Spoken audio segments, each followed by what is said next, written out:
Okay, here we have a Cannondale Super 6 Evo. So we've cut it up and have a bit of a look at it and a bit of a chat about some of the features of it.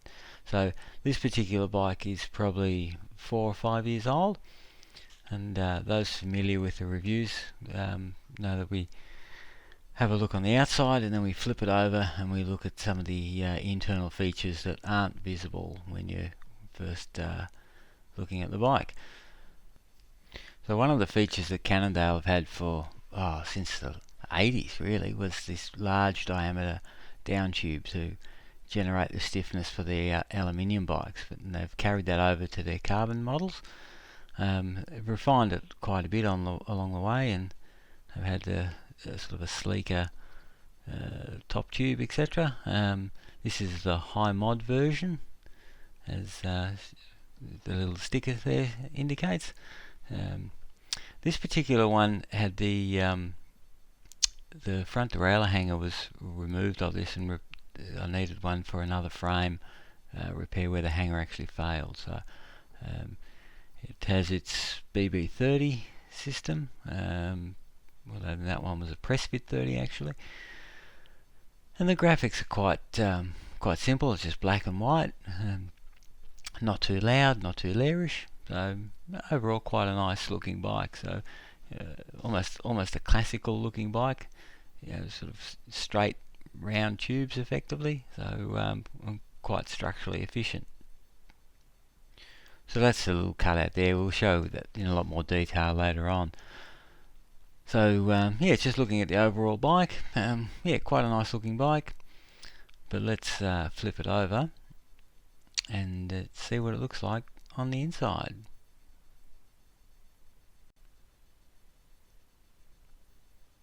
Okay, so the first thing you see is that the top tube and the down tube are one piece, and it's bonded down at the bottom bracket shell, and then there's obviously a join up at the seat tube and seat stay sort of cluster.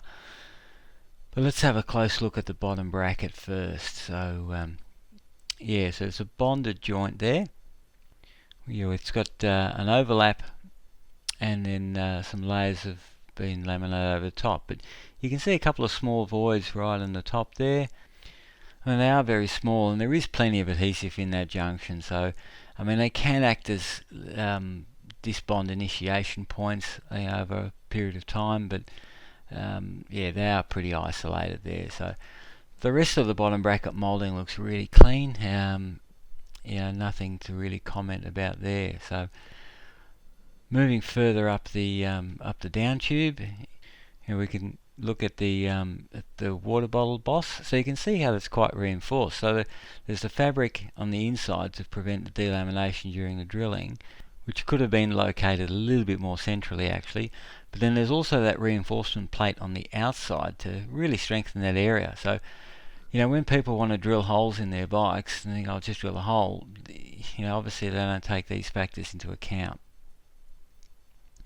So moving further up the down tube, you can see the small areas of resin rich, sort of resin pooling, and then right up near the head tube there's quite a large area of resin pooling and resin rich. So you can see those ridges of resin, where they just haven't had the bleed out really. That's been trapped in the bag.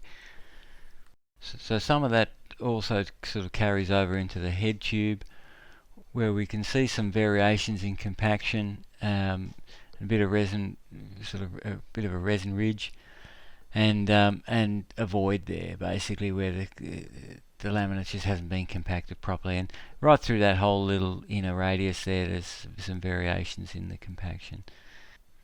So you can also see the part number for the internal semi-rigid bladder mold.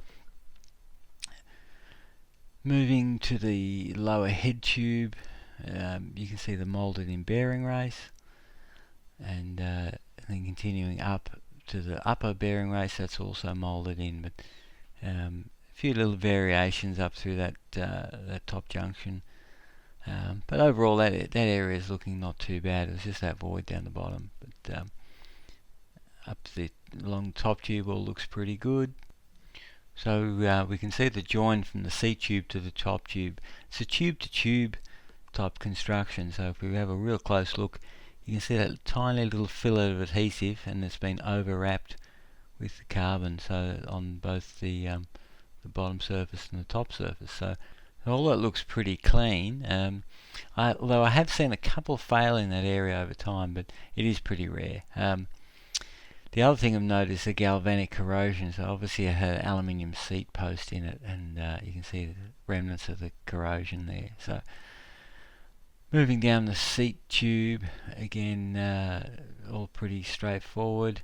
There's reinforcement there where the water bottle bosses are, on the outside and the inside.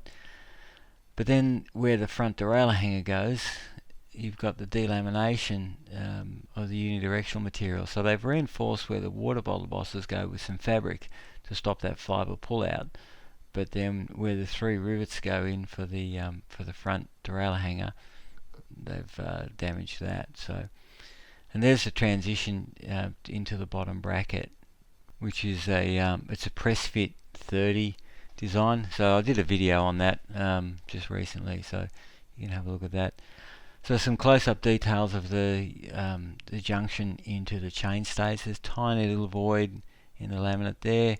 Again, it's sort of a tube-to-tube construction, so you can see it's overwrapped, and the little fillet of adhesive.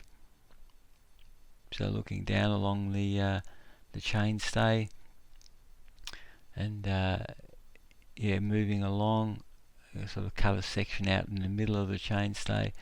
Again, that all looks pretty clean. A few little variations here and there, but not too bad. And then into the dropout. Now here there's you can see some major sort of wrinkling going on, and some voids, where the laminate has really been distorted during cure. So the other thing to note is that sort of slightly red colour. That's some extra adhesive which they've put in there to sort of fill the voids, but it hasn't really worked in this case. So there's been a couple of little voids in there, and the wrinkles. The wrinkling's probably more of a concern than those little voids, but they go hand in hand.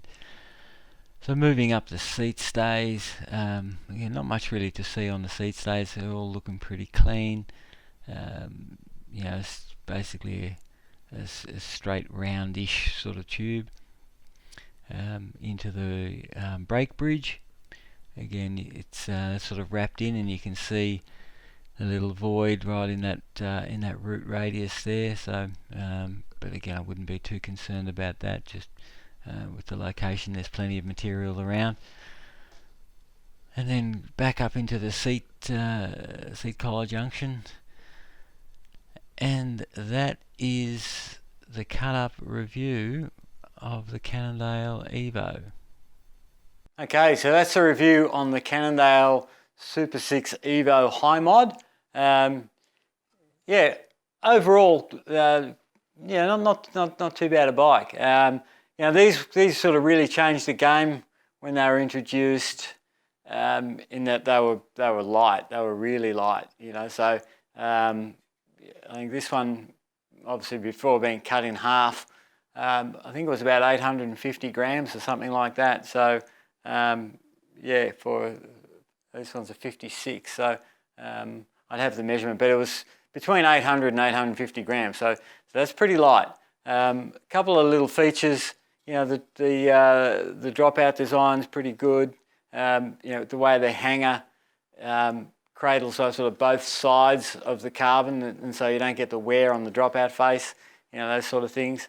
Yeah, so overall pretty good. A couple of little things which were pointed out in the video, but yeah, not too bad. So I mean, Cannondale, they did have a bit of a reputation in the old days. And people used to say crack and fail, but yeah, I think these ones are not too bad. There have been reports of cracking sort of right up in the seat junction up through here, and it is pretty fine. So and it is a high stress area on the bike, surprisingly. So yeah, so we have seen a few fail there, but otherwise, we don't see too many problems with these. So yeah, hope you enjoyed the review. I hope you learned something. Stay tuned for the next one. We've got a whole bunch more bikes to cut up. We'll see you next time. Okay, bye.